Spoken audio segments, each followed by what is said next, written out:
बिस्मिल्लाहिर्रहमानिर्रहीम अस्सलाम वालेकुम दोस्तों। डेली डॉन वोकैबलरी के साथ मैं हूं वज़ीर अज़हर मेहंदी। गाइस आज 21 गाइस आज 1 मई 2021 की एडिटोरियल से मैंने कुछ मुश्किल वोकैबलरीज ली है डॉन की। तो वो आज आपको समझाने की कोशिश करूंगा। अगर आप इस चैनल पर नए हैं तो काइंडली मेरे चैनल को सब्सक्राइब करें और आगे शेयर करें। तो गाइस पहला जो वर्ड है जो मैंने एडिटोरियल से लिया है डॉन के, वो है डिफेक्टो। डिफेक्टो इसका मतलब है कि हकीकत में, इनफैक्ट है डिफेक्टो। ये एक फ्रेंच वर्ड है आई थिंक। तो डिफेक्टो का मतलब है इनफैक्ट। लेकिन इसको ज़रा समझने की ज़रूरत है कि डिफेक्टो का मतलब वो है कि हकीकत में एग्जिस्ट इनफैक्ट, लेकिन लॉ के हिसाब से लीगल तौर पर ये उसको एक्सेप्ट नहीं किया जाता है। फॉर एग्जांपल यहाँ पे मैं एक जुमला लिखा हुआ है, मैंने देखें, he is her de facto husband, यानी वो उसका क्या है, डिफेक्टो हस्बैंड है, यानी हकीकत में उसका हस्बैंड है। Though they are not actually married, लेकिन उनकी शादी नहीं हुई, यानी लीगली उन्होंने अभी शादी नहीं की है, लेकिन वो उसका हस्बैंड है। दूसरा देख लें, English is de facto the common language of much of the world today, यानी लीगली तो वो उसका नहीं है लैंग्वेज। डिफेक्टो का मतलब है कि हकीकत में है, इंग्लिश को पूरी दुनिया में इस एक कॉमन लैंग्वेज समझा जाता है। तो एक इसका फिर एंटोनियम है गाइस, डिजोर। तो इसकी फ्रेंच प्रोनाउंसिएशन कुछ और है, उसको आप डिक्शनरी में देख लीजिएगा। इसका मतलब है कि इन लॉ, यानी लॉ में भी, यानी कानून में भी उसको माना जाता है, एग्जिस्टिंग और holding a specified position by legal. De facto का मतलब है कि लीगली वो उस चीज़ को तस्लीम नहीं किया जाता है, जबकि डिजोर का मतलब है कि लीगली उसको तस्लीम किया जाता है, यानी कानून में भी उसको माना जाता है।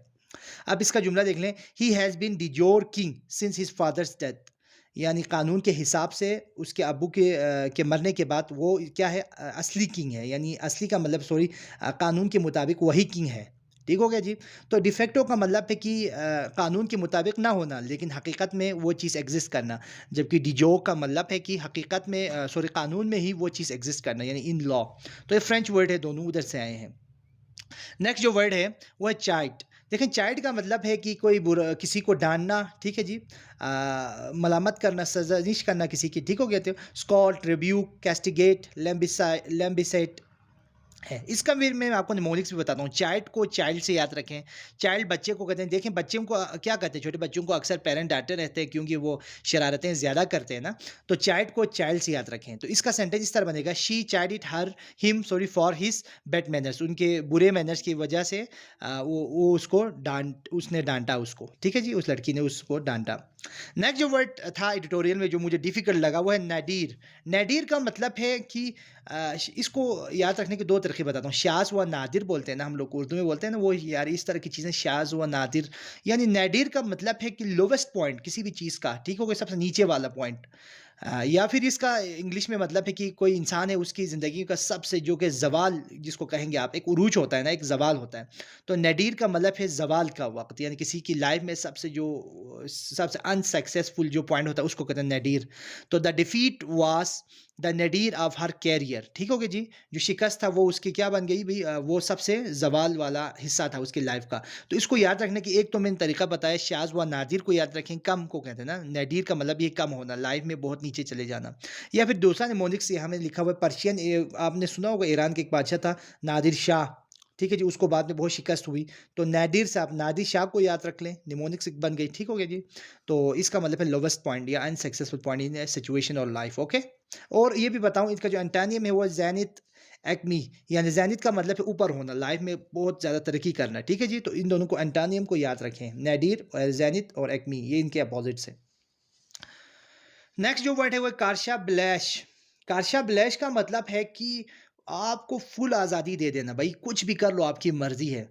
तो इसकी अगर आपको ओरिजिन में हम जाएं तो कार्शा ब्लैश का मतलब है कि ब्लैक पेपर है, एक ब्लैंक पेपर देते थे, खाली पेपर। फ्रेंच में एक उस ज़माने में ना, उस 1700 सदी में क्या हुआ करता था कि लोगों को एक इस तरह के, अभी मैं आपको दिखाता भी हूँ, ये देखें।